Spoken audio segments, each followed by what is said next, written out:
All right. Good afternoon, everybody. Thank you so much for attending our event today, taking the first steps to empowering parents through the OPWDD process.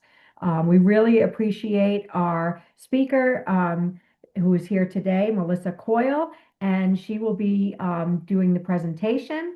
Our event is put on by the Mid-Hudson Special Ed Task Force, which Melissa is also a member of.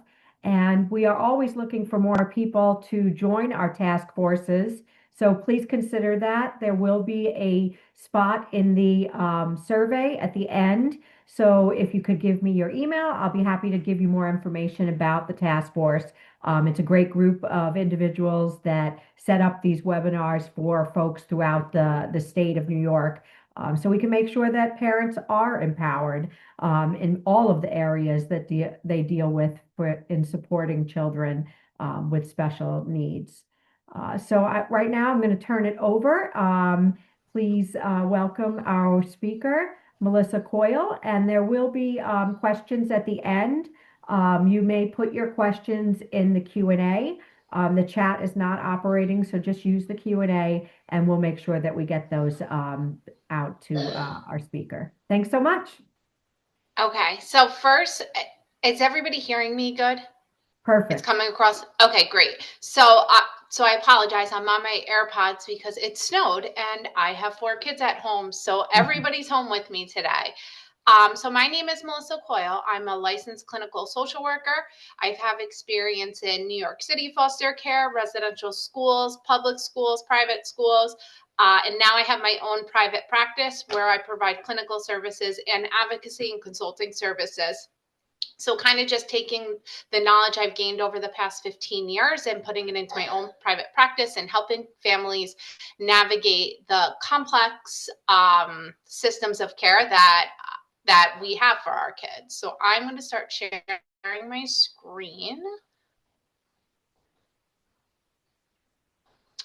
Okay, so you should be able to see the presentation and then they have the captions on the bottom. So this is just going to be a really simple how to get started with the OPWDD, what it even means, and kind of like how to navigate those first few steps.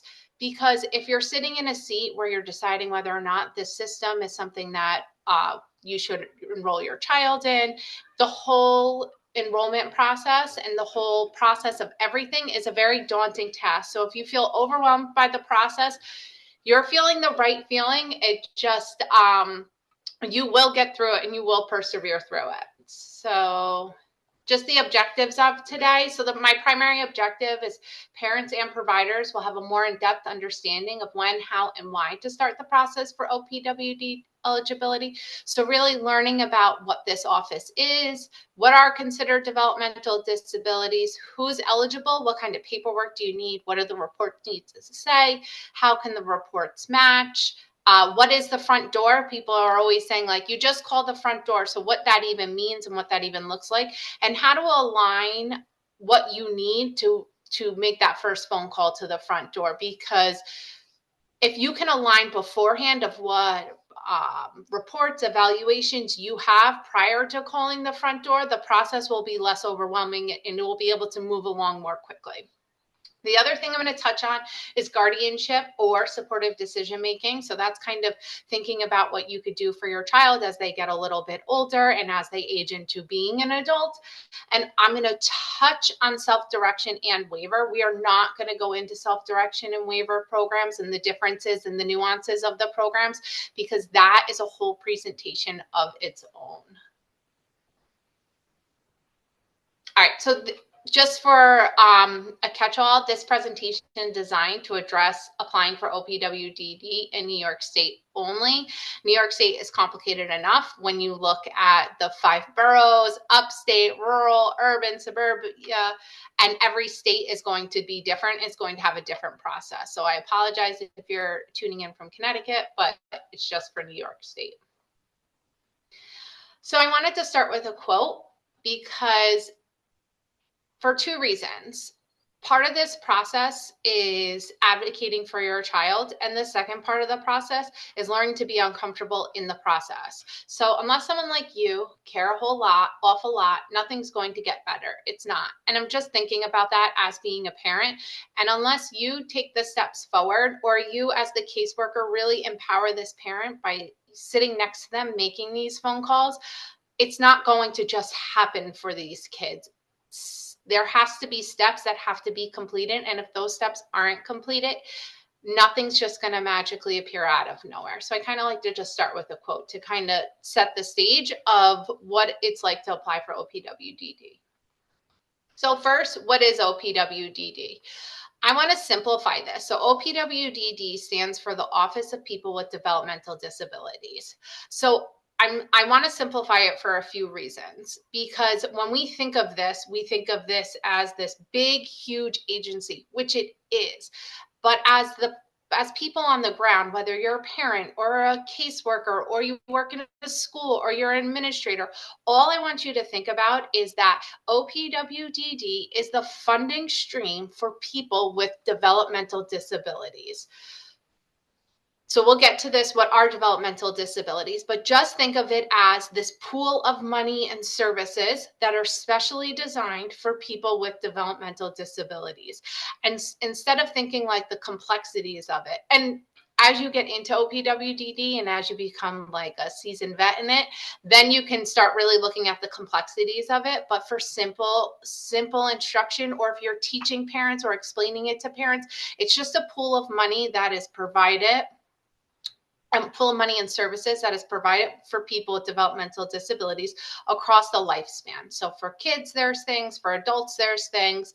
But as you're explaining it and diving into this venture, just think of it that way. So what are developmental disabilities? It's a certain set of disabilities that are lifelong, present since birth, and are not the result of a traumatic brain injury. Traumatic brain injuries are caught under a different pool of money and office. And that's why I think of it as like a pool of money, because that's really when you're talking about simplifying the process, it really comes down to how many dollars are there for what people, and that's creating a budget, right? So that's why I like to simplify it. So this includes intellectual disabilities, which means a IQ score that is below that 60 or 70 threshold, cerebral palsy, Down syndrome, autism spectrum disorders, which we'll get into further, Prader-Willi syndrome, and other neurological impairments. And that's kind of just the catch-all of, if it doesn't really fit, but this person would fit into this category, then that's the catch-all for that. So this is just a slide I inserted. My child requires significant medical equipment. Which state program should I apply for? So there's going to be, when we think about the Office of People with Developmental Disabilities, right? That's one funding stream. There's also the Department of Health, and there's also the Office of Mental Health. So if your child requires significant medical equipment, such as feeding tubes, wheelchairs, medical beds, oxygen, all these different medical pieces, then I was suggested to apply under children's waiver. And there's going to be a children's waiver in Office of People with Developmental Disabilities, but you want to be looking to apply for the children's waiver services housed under the Department of Health. People have seen more luck with getting medical supplies needed for the child. And that's really important, because when you start looking at medical supplies, you're talking thousands and thousands of dollars. You can apply for both. If you're not really sure, you can apply for both OPWDD and children's waiver, but you can only access one system of care. And that's because everything is funded through Medicaid, which we'll get into the steps for applying to Medicaid later in the presentation. But that is the reason. So if you think of the Office of Mental Health, the Office of People with Developmental Disabilities, and the Department of Health, think of those as three different funding resources, all funded. The top layer is that Medicaid layer. It's all funded through Medicaid. But if you need medical supplies, go through the Department of Health. People have had more luck. And at the end of the day, it's similar services, similar supports, and medical equipment can run you thousands of dollars. So those are just more information for that. The way to apply for Medicaid is going to be the same, and we will get into that further. Okay, so how does Medicaid fit into this? So we're going to go through this just a touch, and then we're going to go back through it again, because this isn't, Medicaid is so complicated and so daunting. And I've worked with a lot of families who've applied for Medicaid based on their child's needs, and then they get denied, right? Because the household income is too high. So Medicaid, while Medicaid looks at the household income, and that's a really important, that is a really big part of Medicaid, that household income can also be waived and not looked at anymore, depending on the needs of the child. So number one is after you are found eligible for OPWDD. So you do not need Medicaid, right, to apply for OPWDD. After you are found eligible, then the financial requirements may be waived by Medicaid.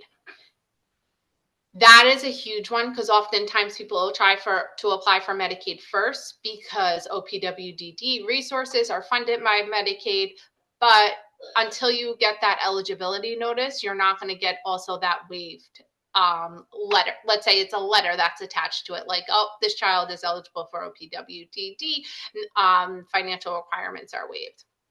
I've also was suggested, and that people have done, is applying for Medicaid for the child as a family of one. So the child is applying just for themselves. They have no income. They meet the income requirements, and that's worked with Children's Waiver Services, funded through the Department of Health. So that's another option.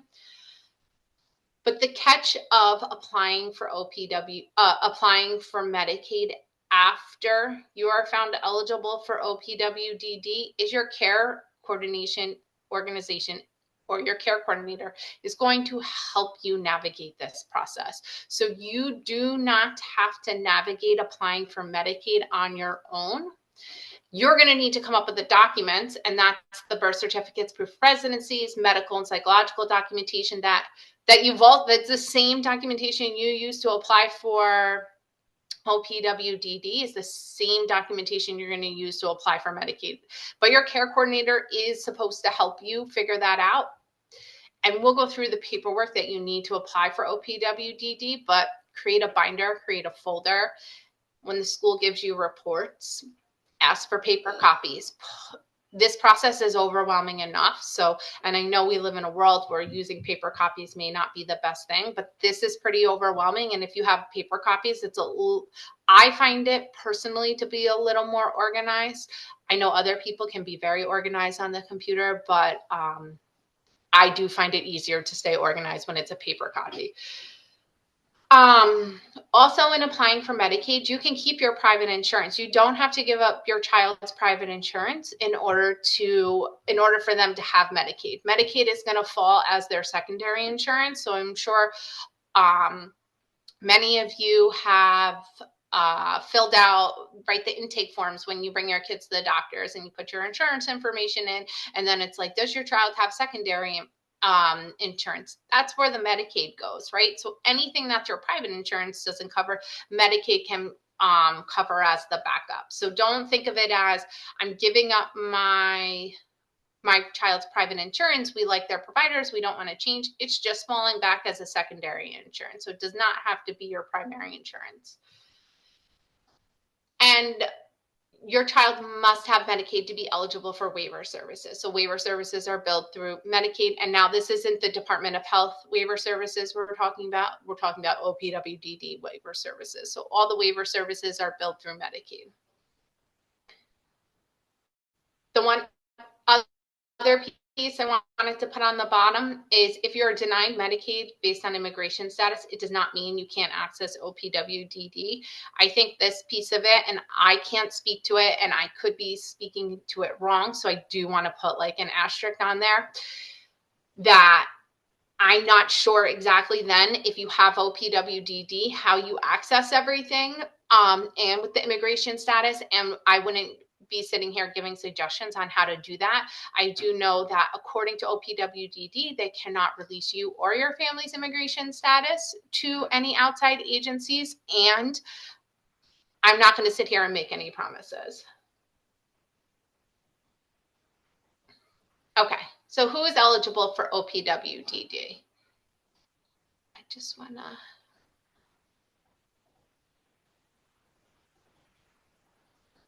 I'm just looking through the questions really quick to see if there's anything else. There were a couple of questions someone had. Will they be denied based on child immigration status only or the parent as well? So they say that for Medicaid.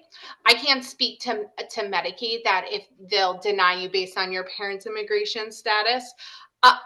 Because honestly, this is one of those things where you could say like they're not going to ask you for immigration status, and I don't want to make any promises. I know to apply for OPWDD, the parent immigration status does not matter, neither does the child, but I don't know for Medicaid how that would work out. I was told by Life Plan that Medicaid would be considered the primary insurance, and your private insurance is now considered the secondary insurance. So that's not what I saw. I saw that Medicaid would be your secondary insurance, not your private, not your primary insurance. I'm not sure why Life Plan is saying that, because Medicaid wouldn't want to pick up the primary unless they're speaking about just the waiver services. So I'm not really sure why they would do that, because Medicaid would want the private insurance to pick it up first. And do you need proof of residential to apply for Medicaid? They're going to ask you for residential information. Yes. And then do not qualify for OPWDD if you have a disability. You're housed under a different unit. The traumatic brain injury is housed under a different sector. It's not housed under OPWDD. Because traumatic brain injuries are unique to how they happen, right? So if you get hurt on the job, then it's under workman's comp. It's a much more complicated system. And it is like a special catch though, like through traumatic brain injuries, you can access residential housing, supported units, job coaching. It's just housed under a different umbrella. I'm going to do one more question, then I'm going to move on. Great. Also with TBI, traumatic brain injuries, if they're early in before the age of 8, there is some consideration. So just check that with OPWDD first before you deny or think that they're not going to be eligible. And then your child would not be denied for OPWDD if your income is too high for Medicaid. So that's when you need to work with your care coordinator and get that waiver to bypass the income eligibility requirements. And you also work with your CCO and see if you should apply for Medicaid as a family of one. Okay, so we're going to keep going. So who is eligible? So you've been diagnosed by a doctor as having an intellectual disability, autism spectrum disorder, cerebral palsy, epilepsy, familial dysautonomia, or other neurological impairments. The disability must be present before the age of 22. It's identified as being permanent, and it affects daily living. So these are a certain set of disabilities that need to fall underneath those categories. And the intellectual disability and autism spectrum disorder, we will talk a little bit more about that, but all the impairments need to show that these impairments need to show that your adaptive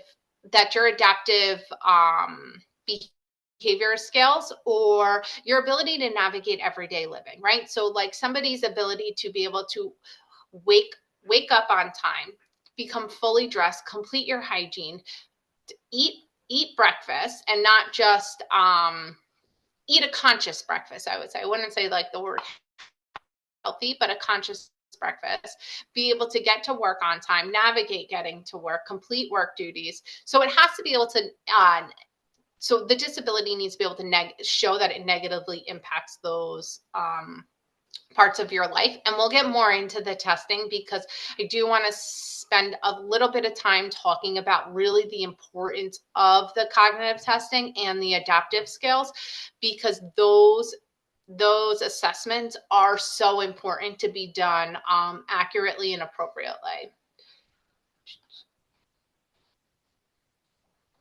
So how do I know if this is something I should apply for? So when I worked in the public schools and when I worked in residential schools, parents weren't familiar with OPWDD, or they weren't really sure that they were something that they should apply for, and they hadn't really thought about it. I think as being a parent, it's very overwhelming and daunting to think about, like, what's going to happen after I can no longer care for my child for whatever the reason, or I don't know if my child can ever live on their own. So it's really taking a moment to step back and think, have you ever experienced the thought, even privately, that you are concerned about who and how your child be taken care of after you are no longer to keep up with your child's needs? If you are experiencing that thought based on your child's needs and your child's ability to navigate their daily living, then this might be something that you need to explore. And it doesn't mean that your child can never live on their own. And I think that's the biggest piece of it. It doesn't mean that your child's never going to be successful or happy or have this wonderful life. It just means that navigating the complex tasks that we do every day is going to be overwhelming. It's going to be difficult. And you might need somebody to make sure that there's food, appropriate food stocked in the fridge, or that the medication is that they're taking, even not talking about medication for mental health, talking about medication for just general health concerns. Are they able to navigate that? Will they be able to know that when this pill gets low, I need to go to the doctor, I need a refill, and I need to make sure I navigate that? So if you're having those questions or thoughts to yourself, then this is something that you would need to explore. All right, when to apply for OPWDD. I tell everybody, apply early.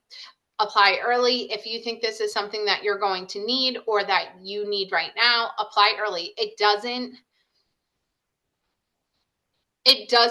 impact you one way or the other, applying early or waiting. So I know that one of the questions that came through earlier is my child's 15, is it too late to apply? It's not too late to apply, but if you apply early, you get to, what I explain to people is you get to learn how to navigate the system while you're still dealing with smaller problems, right? Smaller problems, meaning I think they would benefit from a sensory swing in the house. Do you think we can get this covered through OPWDD? Do you think they would reimburse me for that?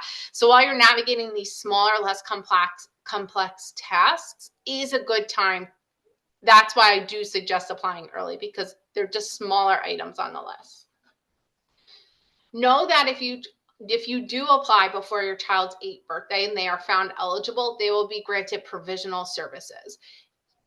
In regular terms, all this means is I say around their 8th birthday because nothing ever happens on time or like it's supposed to. So I always just catch that with around their 8th birthday.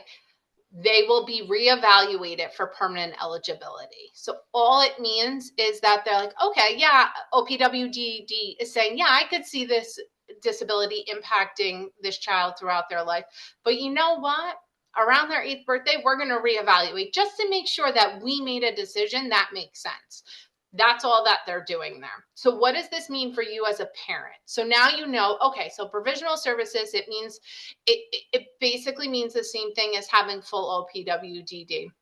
But what does this mean? What should I be thinking about that needs to get done? Schedule a reevaluation with your school just after your child's 7th birthday and before their 8th birthday. Some schools, you can ask the school district to reevaluate them and they'll comply, they'll get it done, they're on top of it. Other schools, you're like, oh my gosh, if I ask them 6 months in advance, that gives them 6 months, and I hope they'll be done. So knowing your school is important, but have them do all the evaluations for you. So then when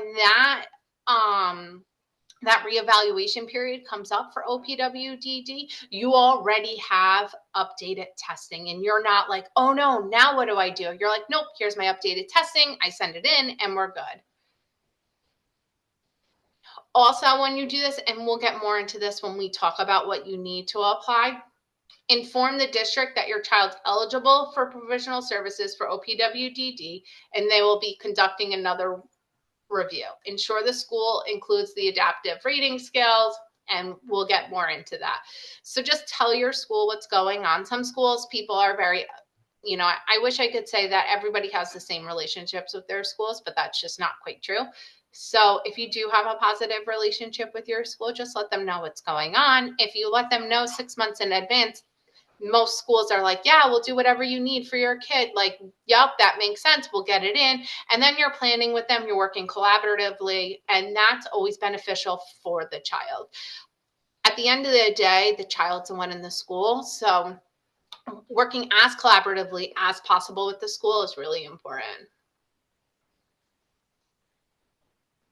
All right. So that's that 4 to 6 months before you decide you are going to apply for OPWDD. So now let's go back to the beginning. And when I was putting this presentation together, I felt like it was really all over the place, and it kind of seems like a lot of information. That's because it is. Because there's so many different parts that you are putting together that it's hard to say, like, this is the timeline, this is what you need to do, and go step by step in a presentation. That's why it does feel like it's all over the place. And that's why when you're going through this process, you feel all over the place, because it really does feel that way. You have to coordinate all the different players in the game to make sure that everything's happening. And you'll work with a care coordinator. And at the end of the day, you are your child's biggest advocate. So whether you're a case manager sitting on this call because you want to learn, because you want to help the kids that you work with and the families that you work with, whoever you are, you're sitting here because you are an advocate and you are the one pushing along the process to help these kids and families.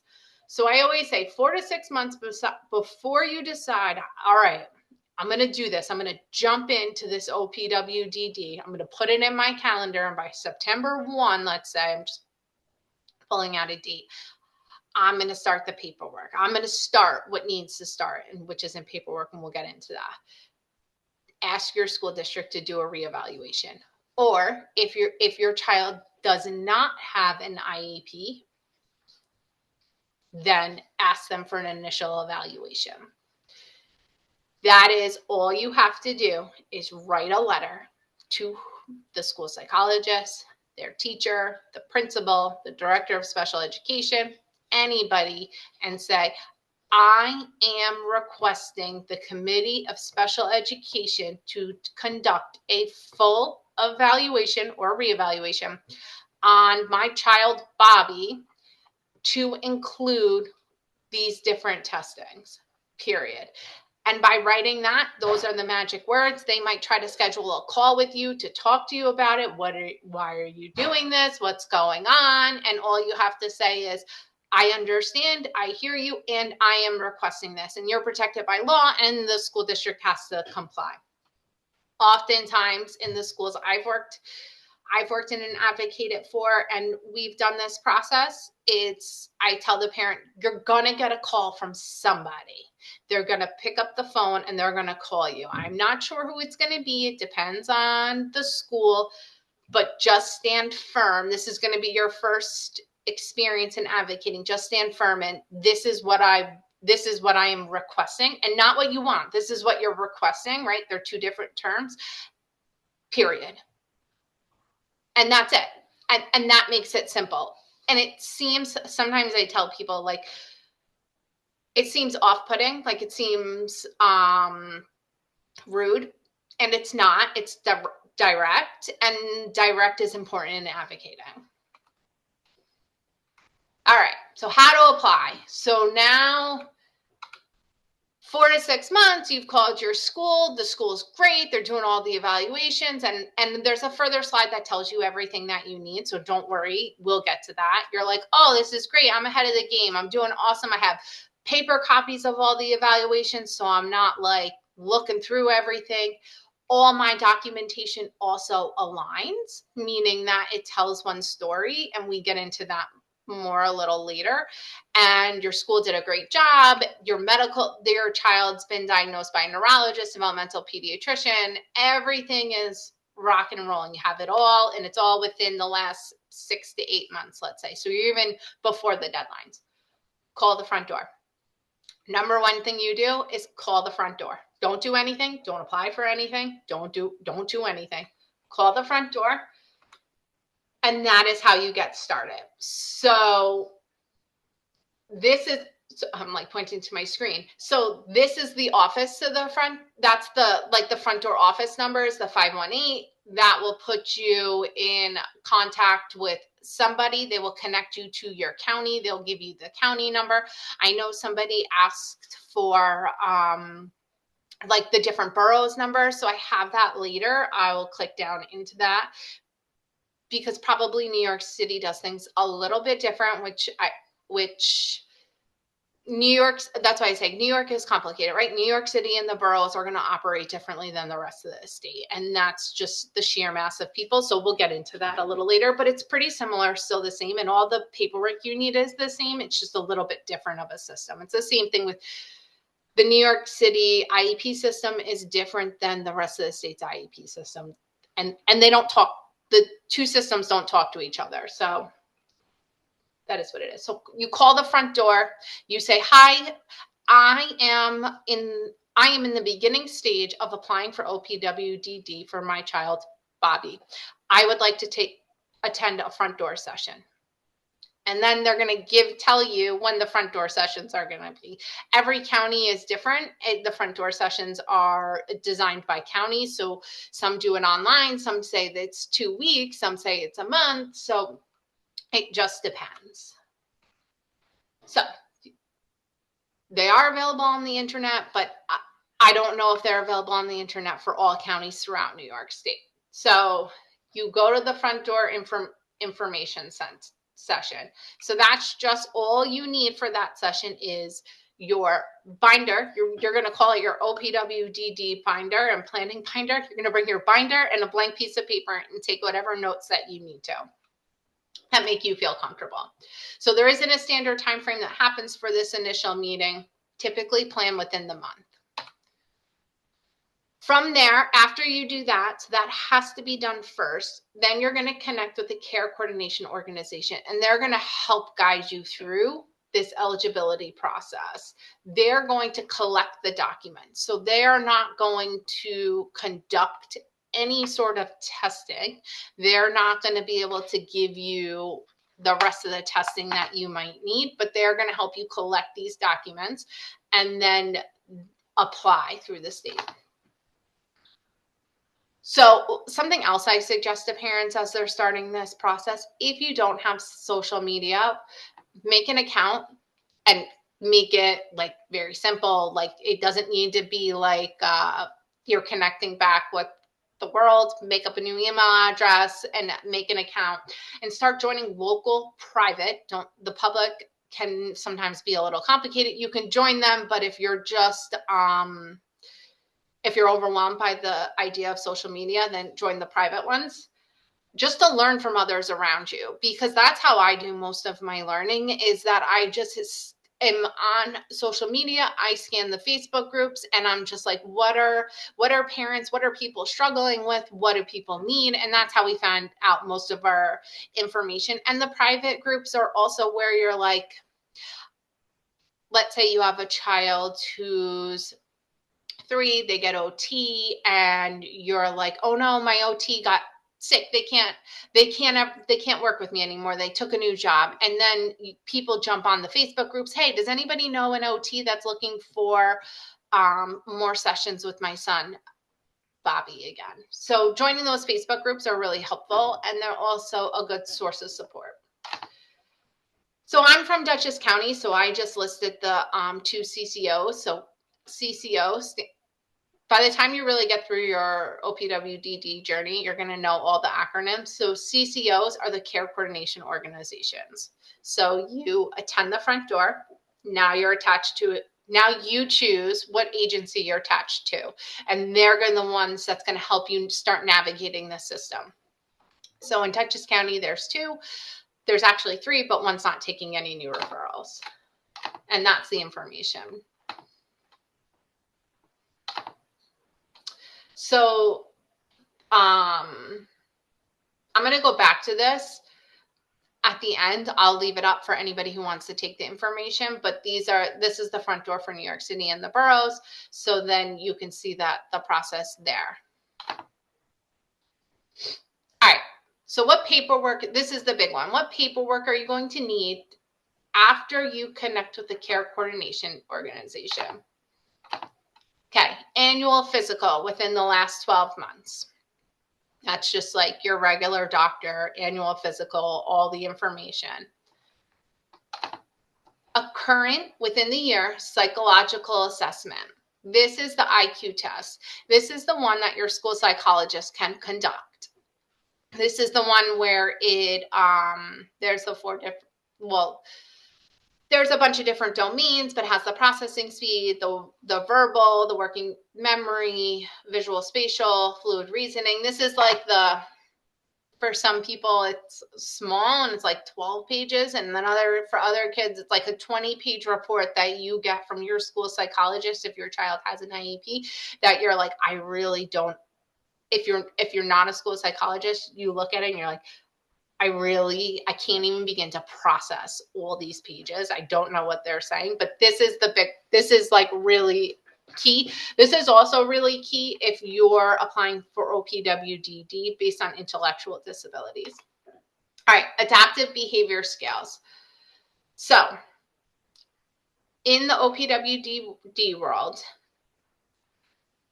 today, and maybe today, tomorrow, it all changes, IQ scores above 60 require adaptive behavior rating scales. So they require more testing that parents and teachers fill out to go through how the child, all right, I don't have that down.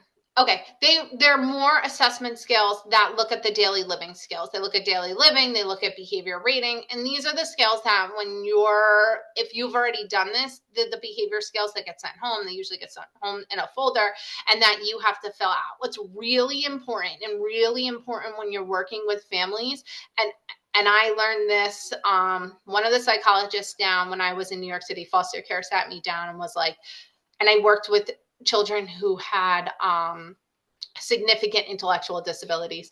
And she sat me down and I was completing daily living skills. And she was like, I know you think Jenny can take her medication every day because she comes down to the health center and takes it every day and doesn't give a problem.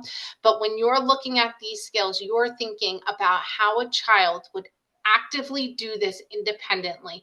And really, it's a mindset shift, and really taking the time to be like, can Jenny call the doctor, get a refill, look at what the prescription is, take it at the same time every day, open the lid, right? Because the lids are even tricky. Open the lid, take it, drink it, shut the lid, and put it back on the shelf without any prompting whatsoever. And that's when I started to realize, well, like, no, I mean, she walks to the health center and somebody has it pre-measured for her. So really thinking, can my child do this independently?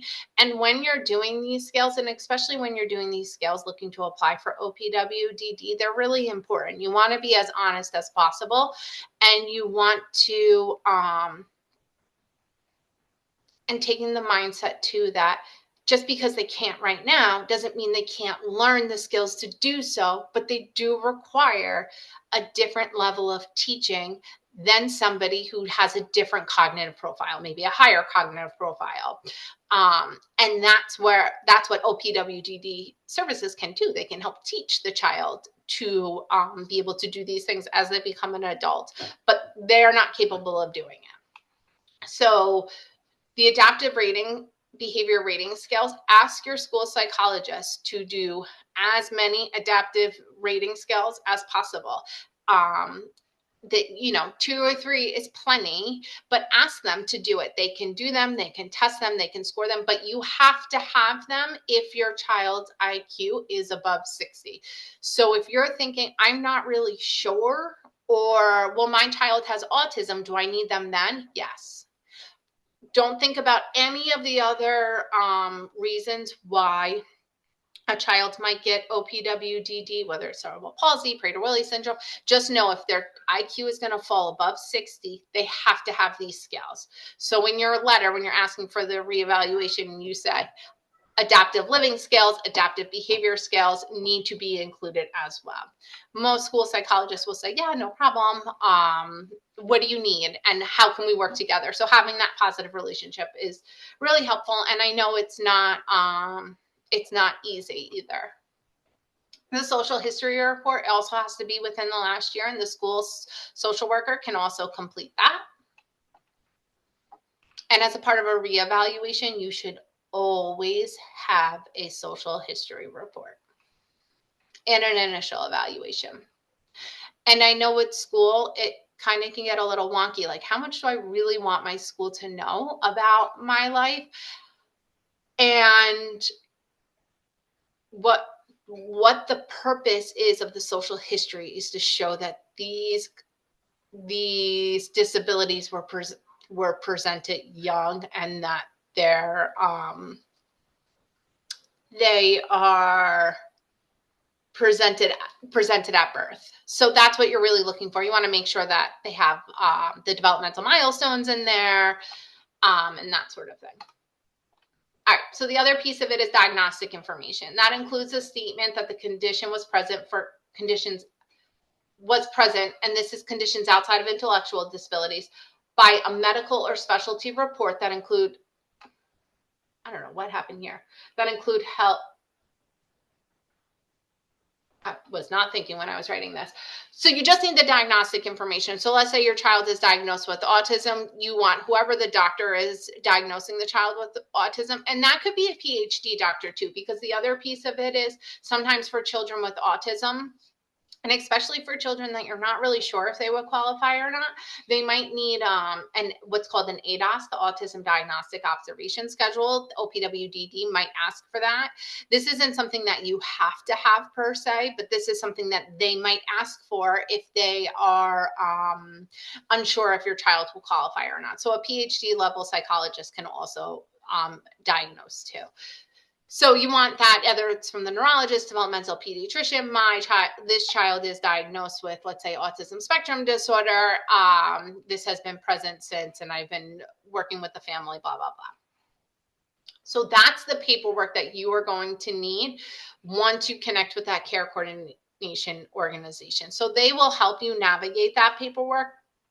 And if you had already contacted the school 4 to 6 months prior and you got all this updated information, your care coordination organization is going to be like, wow, you're really ahead of the game. This is amazing. Usually people aren't ahead of the game. So that's why I do suggest doing that work beforehand. It makes this process a little less daunting, because then you don't have to focus on getting the information. You already have the information. You can focus on the steps moving forward. So it's like, think about it as checking it off your list, because the next step is the applying for Medicaid, which is overwhelming, which I get. So that's why I say, if you can have all this documentation done and you have it in hand, then you just have to focus on, all right, now I connect with the care coordination organization, and now I'm going to focus on applying for Medicaid. So now you've done step by step, as opposed to contacting the care coordination organization. You're like, I don't know, like this is, and they're like, well, call the school, do this. Well, I need Medicaid. And now you're not doing too many things at once. You're like, oh, here's my reports. Care coordination organization. All right, now can you help me with Medicaid? Because that's a little tricky too. The other thing is the child's current IEP or 504, if applicable. Review. I say this often, review your child's paperwork beforehand. Make sure it reads a story. It should all align. If you're applying for OPWDD based on autism diagnosis, the child's IEP they need to be classified under autism. or multiple disabilities, but ensure that they're not classified under speech and language still, because that might impact their eligibility. Yeah, read through the reports, make sure they're speaking about the same child, because that can happen too. All right, I'm found eligible. Now what? Apply for Medicaid. So apply through your care coordination organization. Do not apply for Medicaid on your own. This will be very difficult. It will be daunting. And your CCO, so your care coordination organization, will know how to bypass household eligibility guidelines. So if you know you made too much, you're not going to apply, you're not going to qualify for Medicaid, it doesn't mean that your child with a disability won't qualify for Medicaid. So, let's say you got it, you got Medicaid, you're OPWDD, found eligible, nothing it's all good, like you've just rock and rolled this process. You'll have the two options to enroll in home and community-based services, or your second option is in self-direction. So HCBS, so the home and community-based services will be delivered through agencies. Self-directions, you receive a budget and you manage your services. The suggestions I've always received is do not start with self-direction. Is overwhelming. The whole process is overwhelming to begin with. And self-direction, now you are all of a sudden, think of it as the boss of your child's OPWDD. Now that doesn't mean that I would say that I have a suggestion whether to do one or the other long term. But what it does mean is like spend some time in OPWDD, using agencies, finding out what works, connecting with other parents, them seeing what works, and then build your way into self-direction if that's something you want to take on. For some people, it's like, no, I can't take that on. I got a full-time job. I have 3 other kids. Like, I don't have time to do anything, let alone be an essentially the boss of the OPWDD budget for my child. Some people are fantastic at it and they can just rock and roll and they can own it and they are so much more organized. So that's personal preference, but the only suggestion I would have is start with the home and community-based services through the through agencies first, and then decide if you want to change over to self-direction. So I followed all your steps. I've been found OPWDD eligible since my child was 8. I applied when they were 5. We did everything, got the reeval. I knew when they were 7. So at 8, I got it. Why are they asking me for more documentation when they're 12? Because they can and they will, and I can't make any promises, but it doesn't mean that your child won't get OPWDD or they'll take it away. It just means that recently that people have been hearing that families are getting asked for more updated paperwork. And if that's the case, you just go back to your school or your doctor or whoever and just get updated paperwork. My child's graduating high school. Anything I should do before they are no longer covered by the district, graduating, aging out, whatever the case may be. I always suggest to everyone, get updated evaluations as updated as you can. And then this way you have them and it kind of buys you it buys you some time before they become, and before you need to start connecting to providers and testing providers that are older. It just buys you a little time to make the transition first to out of school, and then you can connect with those providers later. So really all it does is move stuff that could have been a priority down the list of prioritizing. All right, so my child's turning 18. What does this mean legally? So when I was speaking to somebody a few weeks ago about this, and just consulting on a few things, she spoke a lot about thinking about when your child turns 18, like they are an adult. So they now get to make all the decisions for themselves. And for some children who have OPWDD, absolutely 100%, they should be making every single decision for themselves. And for other children, well, that might not be the right route for them. And that's okay too. It's just a different route. And as overwhelming as this process is, it's something that's really important to think about. And what she stressed is, when I was speaking with her, is that what you don't want to have happen is your child's 17, all of a sudden overnight the child turns 18, and now they got hurt, and now they're making all their medical decisions for themselves, which is something that maybe that this isn't what that their strength is, and that they might make decisions that are just not in the best interest of themselves. So thinking about this, there's two different options. So there's guardianship and there's supportive decision making. So recently the courts have really been not pushing back, but really looking at this idea of guardianship more critically, and that thinking about it as a person, if you apply for guardianship, and there's lots of presentations on guardianship and when to start thinking about it. And I believe the age is between 16 and 17, you want to start the process, but that's when you have to start working with attorneys. So guardianship is when you work with an attorney, is through the legal system, and it removes the person's ability when they're 18 to have legal rights to make decisions. So it's making the decision that, my child, Sandy, cannot make these decisions for herself. Somebody has to have guardianship. And then when you do that, you're working with attorneys, you're having your primary guardian, you're having a secondary guardian, you're getting this approved through a judge. It's very difficult to reverse. And the other piece of it is each state recognizes guardianship differently. So if you do move, you just have to reapply in the new state, which is fine. It's just something to keep in the back of your head.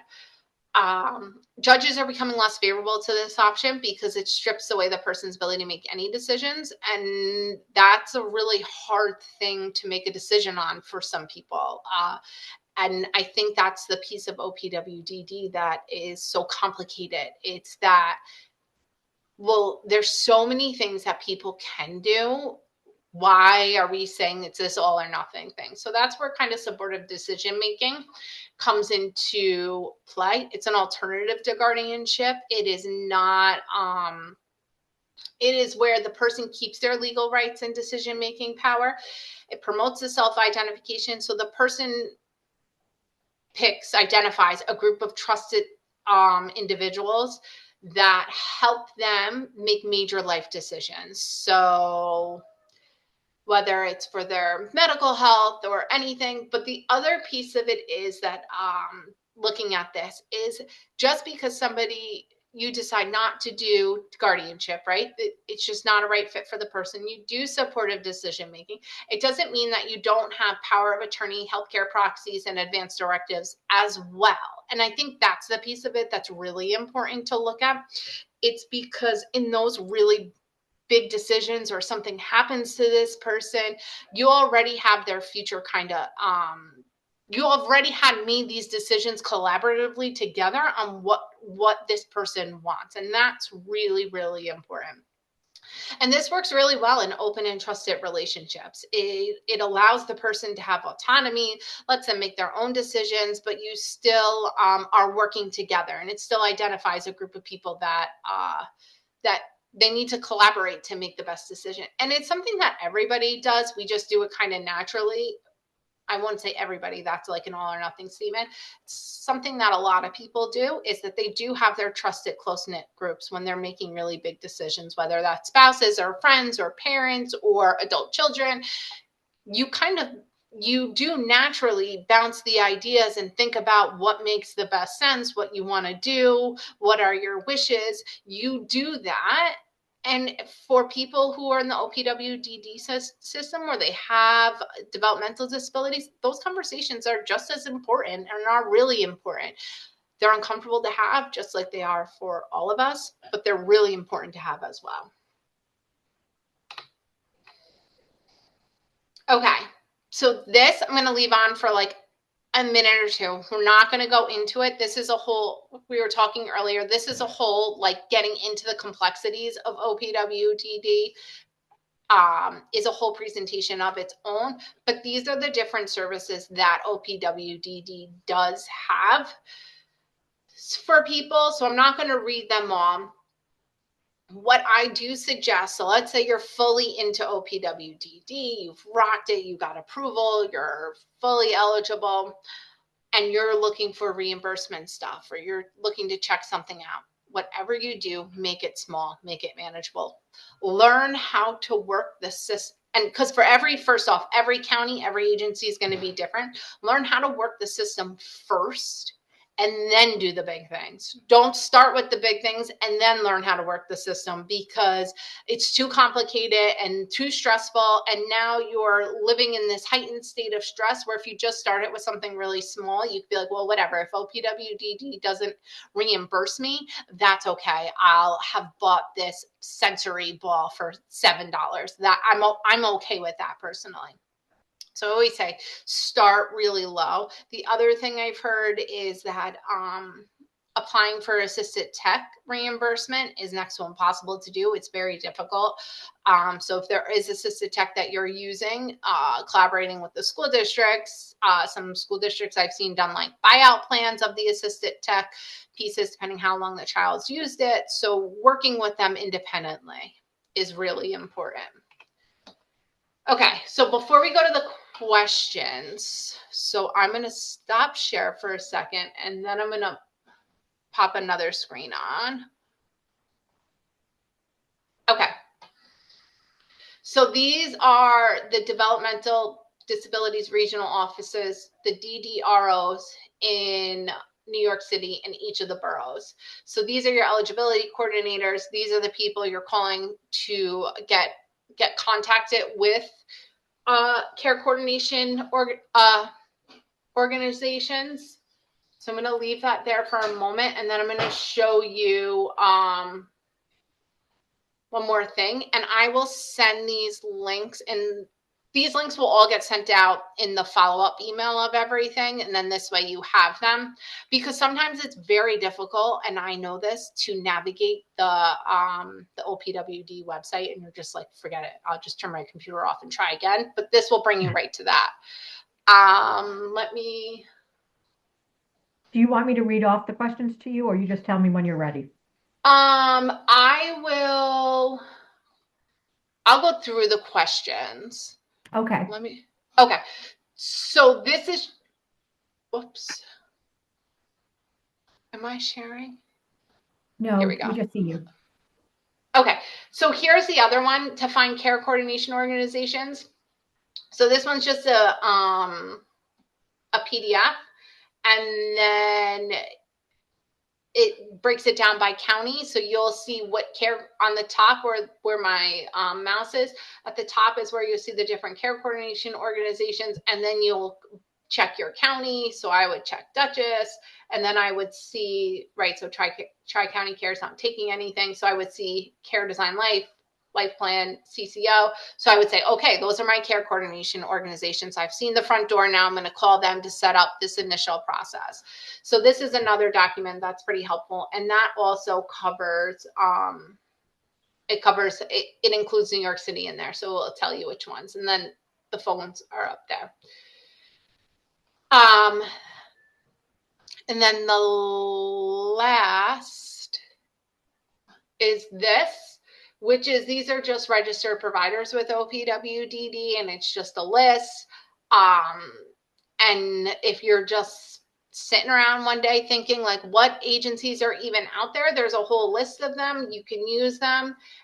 It's not to say that this list gets updated and it's perfect and you're going to find exactly what you need, because probably not. But where you're going to find what you need is in those Facebook groups, and doing them specific to your counties is really what is helpful. Okay, so I'm going to go through some of the questions. Okay, so somebody asked, their adopted child who has special needs has Medicaid already. How does that work with the OPWDD? If they have Medicaid already, it should expedite the process. So I'm thinking they have Medicaid because they're adopted. So you would just need to make sure that when they that if they age out of that Medicaid, that when they reapply for it, but otherwise it works. If you just had a triennial evaluation, does that suffice? So that's my reevaluations. Yes, the triennial evaluations. Yes, as long as they have the correct assessments in. As long as they've done, usually it's the WISC, unless you're talking about somebody in preschool, and then they'll do the WIPSI. But the WISC, that includes the processing and the memory, and then the 4 other domains. So that's your verbal, fluid reasoning, visual spatial, and that's it, or I'm missing one. Sorry. Alyssa, did you want to say something too on this? Nope, I guess not. Okay. No, sorry, I'm just marking them off the list for you. Okay, thank you. So, and as long as that triennial includes those adaptive living skills or the behavior rating scales, all those scales.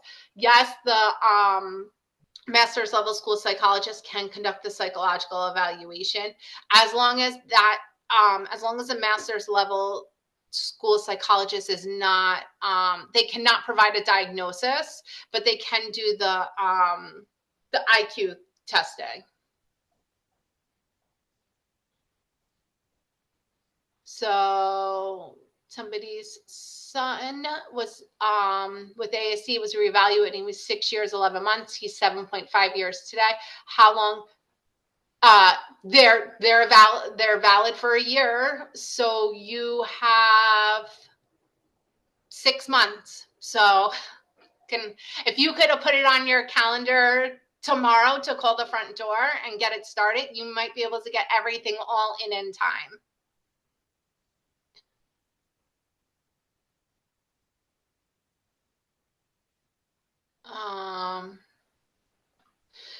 We're approved. We can't get them to cover the cost of outside reading tutor. So that one's really tricky, especially somebody who's Orton Gillingham trained.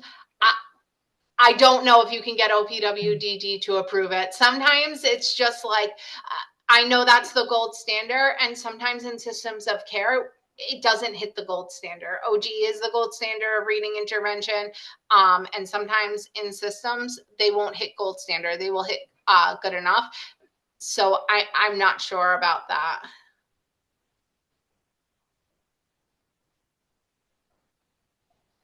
You have somebody, do I need, so this person has the Vineland social history, psychoeducational, and a diagnosis from a neurologist. Do you need the CARS or a GARD report? Not necessarily. OPWDD, though, could come back to you and ask you for that. So you can start the process without it. And then if you need it, come back to it.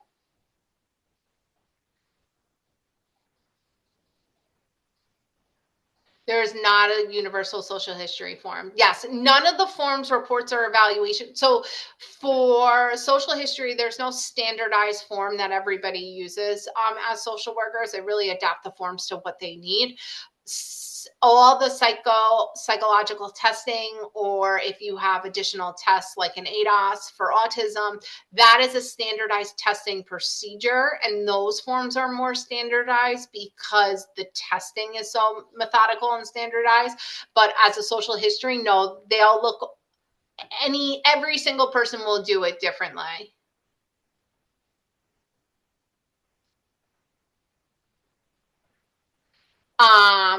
The New York City DOE can be stingy with getting additional evaluations. So what I would do, so somebody said if the evaluations are requested for OPWDD services and not for educational purposes, do you think there could be a problem? Yes, and I wouldn't even let them decide that there's a problem. I would send in the letter and say the adaptive living skills and the behavior rating skills are needed because his ability to navigate, or his or her ability to navigate the school day is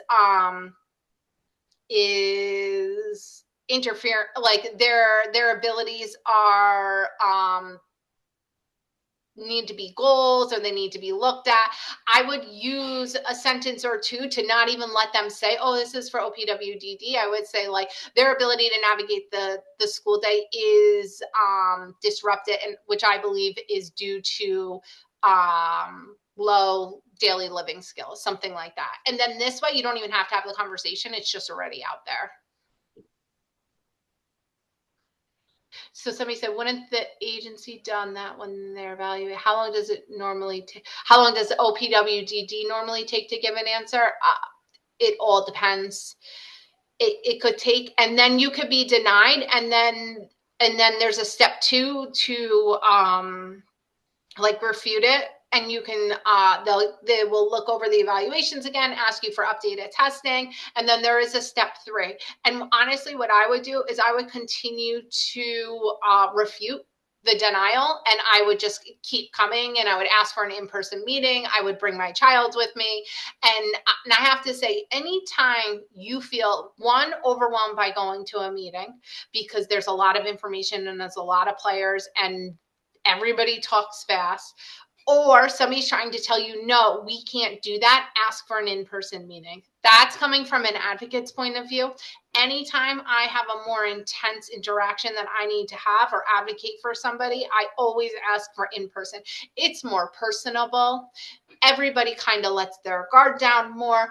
It's more meaningful, and you get more done, and it's easier to slow people down. But I've been at meetings where parents have wanted them remote, and there's 4, 5, 6 people on the screen, and it's a high intense meeting, and then the person's like, well, we have our next meeting, we got to go, bye, and they click off. In an in-person meeting, they can't do that. They can say, we have to go, we have another meeting, but having that interpersonal connection is really important and does help.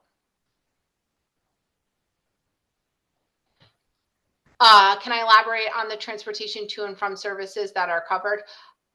I can't. I don't know enough about transportation. I know transportation is going, Medicaid is going to cover certain transportation is not going to be covered. So I'm not really, I can't elaborate. I'm sorry, I can't elaborate on that.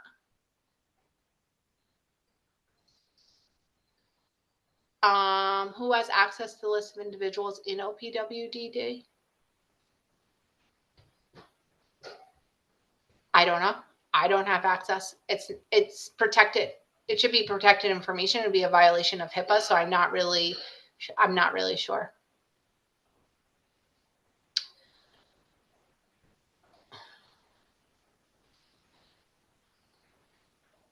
Somebody asked, if we went through the front door and have been approved, but was told our child was too young for any services. So that's okay, because eventually you will be approved for services. And let's say OPWDD can't give you services, and this is like another it could be another presentation too, the different levels of school. So you can get into early intervention. That's through your county, the CPSE, which is through your school district. There's other ways to get more services, but just having that approval is huge, because you will need it. You will cross that bridge. But there are other ways to access services.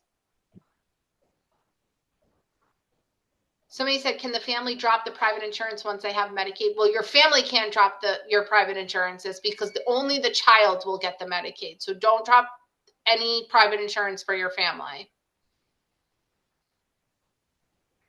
The neurological paperwork that's needed is the diagnostic information. So if your child has a diagnosis, then that needs to come. Again, it could be from a neurologist, it could be from a developmental pediatrician, but it's the diagnostic information. So it could be autism, Prader-Willi syndrome.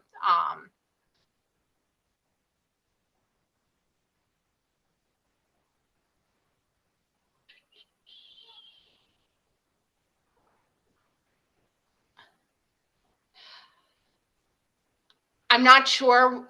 This one, can you advise when it's a good time to switch from SPOA to OPWDD? I'm not really sure if there's a good time that I can advise for a group of people to switch from SPOA to OPWDD, because it's really child dependent and what the child needs. So that is very difficult to decide when is a good time. And it's also looking at and critically examining, is SPOA meeting my needs, or do I think my child needs something different? I believe there are less services through SPOA as well. Yeah, so if you're thinking that long term your child will need more services, then I would say once you have all your testing in line. So my daughter had provisional eligibility but didn't get the permanent approval because we needed another eval and couldn't get it done in time. We have the eval report now and have to reapply. This means her psychological assessment and social history is older in a year. Do you need new reports? Yes, you will need new reports. I wish I didn't have to tell you that, but you will need new reports.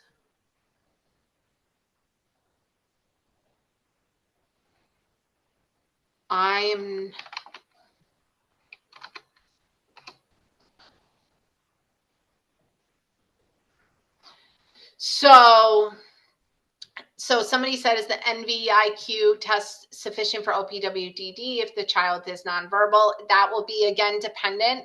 I would still get adaptives. I would still get rating scales because I think OPWDD is going to ask for that.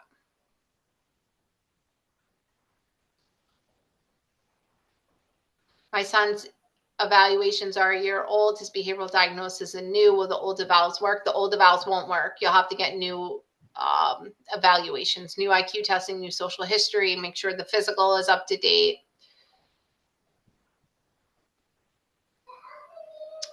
What conditions are often included under other neurological impairments?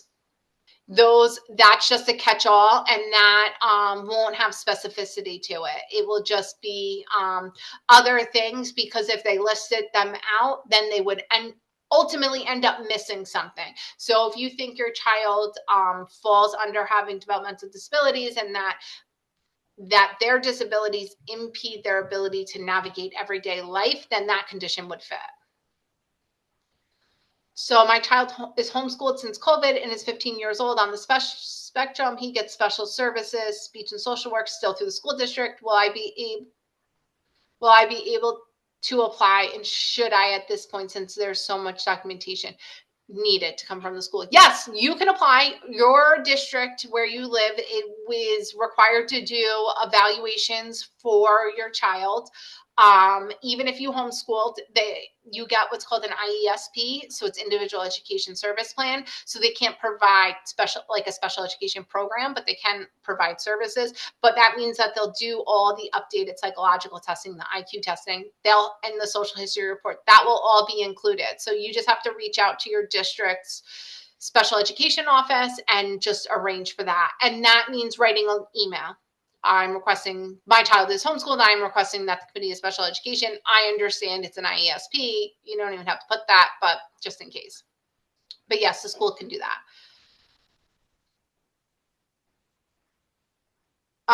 Have sometimes referred parents to agencies that provide services are also evaluation sites, and they will collect all the paperwork and submit the packet to a CCO. Is it worth using another agency to support families and gathering everything needed? It seems like the process goes quicker with the CO when they're giving. So somebody's asking, should somebody work with another agency before they work with the CCO, and so then they can hand the CCO that packet of paperwork that we talked about? That's case dependent. Some families, yes, some families, no. It will just be dependent if introducing another person into that person's life is like taxing them full out. If my child's evaluated at school in 2024, do I need to request a new evaluation? Yes, because it's December 2nd of 2025, so it will be outside the year. Do you have to go through OPWDD to get into supportive decision making for an autistic child that has aged out of the system? Do you think high functioning autistic adult will be eligible to apply for OPWDD? So you do not have to go through OPWDD for this supportive decision making. That's like totally separate. It's just something to think about that I wanted to add in, so people are thinking about these options for their kids. And I have no idea. I wish I could tell you yes or no, but it would really depend on what the needs of the person is. But anybody's eligible. Here's the thing. Anybody is eligible to apply for OPWDD. And if you think that this person could potentially get it, then apply. The worst that can happen is they say no. And then you're still sitting in the same seat that you were sitting in before. The only thing is you're trying to gather all this paperwork. It's a lot of work. It's a pain. And if they could get it, it might be really helpful. So anybody can apply. If they provided agencies who did the evaluations, would I still need to get diagnosed by a doctor? So that depends. So it depends on what you're applying for based on for OPWDD. So if you're applying based on autism or you're applying based on another medical diagnosis, then yes, you would need a doctor. Unless it was, and remember, a PhD level psychologist can do a diagnosis. I did an evaluation for the CPSE, but they weren't able to get an IQ score. Will the current school cover another evaluation in order for me to get, in order for me to have the IQ score, since OPWDD requires it? Yes. So schools will typically, especially if the school wasn't able to do the testing on the child because the child was like just not into it that day, which is totally normal and totally makes sense. They can do the testing. What people don't want to do is not what people don't want to do. What the recommendation is not, and what is like inappropriate, is to do multiple IQ tests within a year, right? So you don't want to do a second IQ test in the same year, because then people learn the answers. So if you tried it and your kid was not into it, then the new school can try again. There's no reason that they can't. If my child has cerebral palsy and is just physically disabled and is already evaluated recently during a school transition from preschool to kindergarten, so will he also be reevaluated?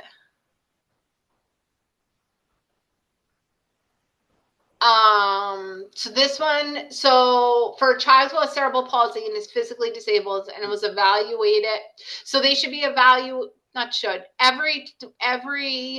school will evaluate every 3 years. Most times schools like to do an evaluation when they transition from preschool to kindergarten because they become school aged. So first you're in the committee of preschool special education, and then you become school aged. And so it's a different, essentially it's a different funding stream, right? So it has different services and different ways they do stuff, but for really simple terms, it's a new funding stream. So they do their new evaluations, new programs, but it doesn't necessarily mean that they'll qualify if a child is just physically disabled but not cognitively disabled and all they need is accommodations, then you might be looking at something totally different, which is a 504 plan, which is a whole separate training. Yeah. So that will be something else that could happen. My child is 7 years old with OPWDD and has a care coordinator. Do we need to start all over to be OPWDD to apply for Medicaid? I'm not really sure that question. Yeah, no. If there's more that you wanted to say, because that's a little confusing, feel free to rewrite a new question to us. Yeah. My daughter's 35 and had an IEP since 3rd grade. She was evaluated last in high school. I've been told she could get some help with her job coaching, other things at her age. Her IQ was measured as an 80, as I remember. Is there help for her through this program? She doesn't drive and she works part-time. So I would start by, for this case and specifically, I would start by calling the front door and asking them, because they can link you up with, different testing sites, because the schools won't be able to do the IQ testing anymore, but there are different testing sites accessible for people to access, and it's free of charge. Sometimes the wait list can be, a year, 2. I've had wait lists be 3 years long. So it's just a good place to start by calling the front door and getting the information and then going from there. I had Marketplace Medical, my daughter being approved for OPWDD. Her code was then changed on her Medicaid. Either way, I really need to know how to find out if her current my income increases.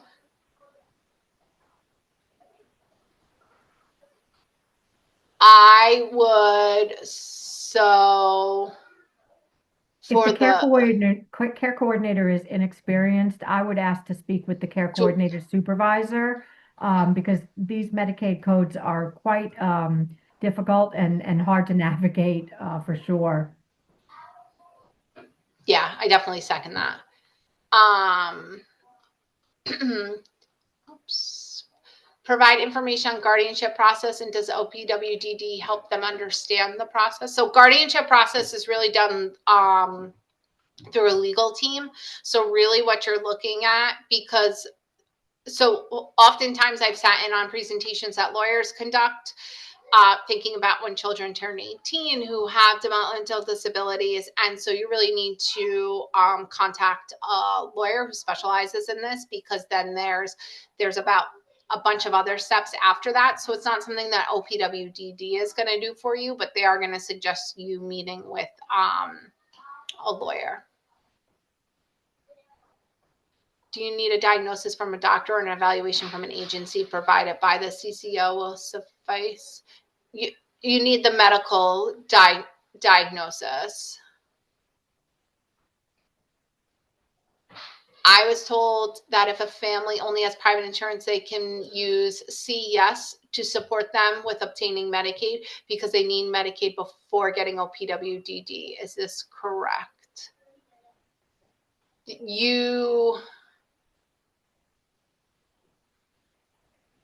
It's CES. I'm not really familiar with CES. I think that's down in New York City. So I think CES is just another, I think CES is just like another care coordination organization that will help you apply for Medicaid. So I think, yes, the answer is that is correct, because you do need Medicaid.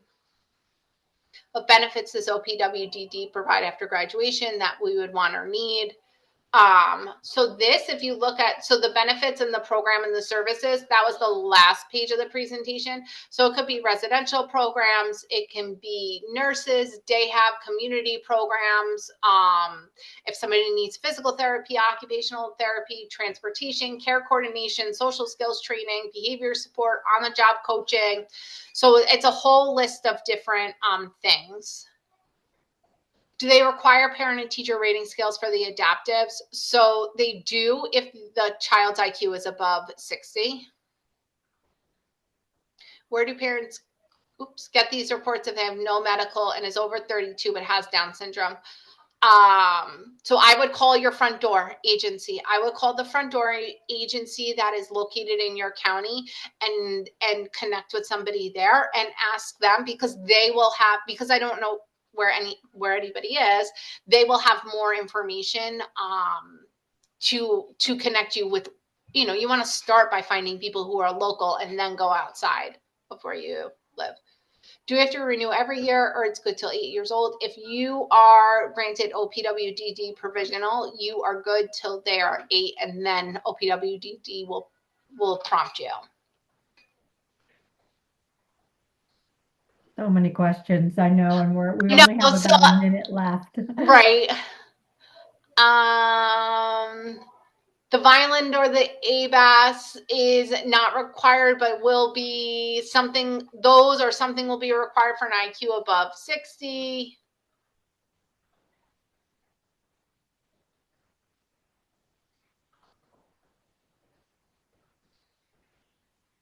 So for the person, I think you restated your questions. You don't want to take the person's word for it before you go back to work. Ask them for a packet. Ask them for a copy of the packet they're submitting to OPWDD, and then you'll see it.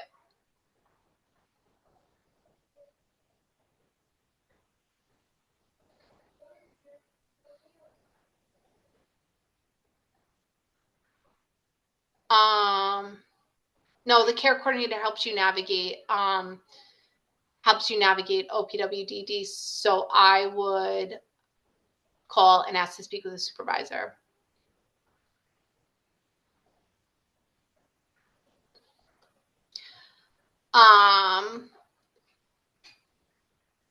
So, and then I'll just answer the last one, then go. So the homeschool children. So as a homeschool, so if you homeschool your child, you still have paperwork that you have to file and quarterly reports that you have to file with your school district.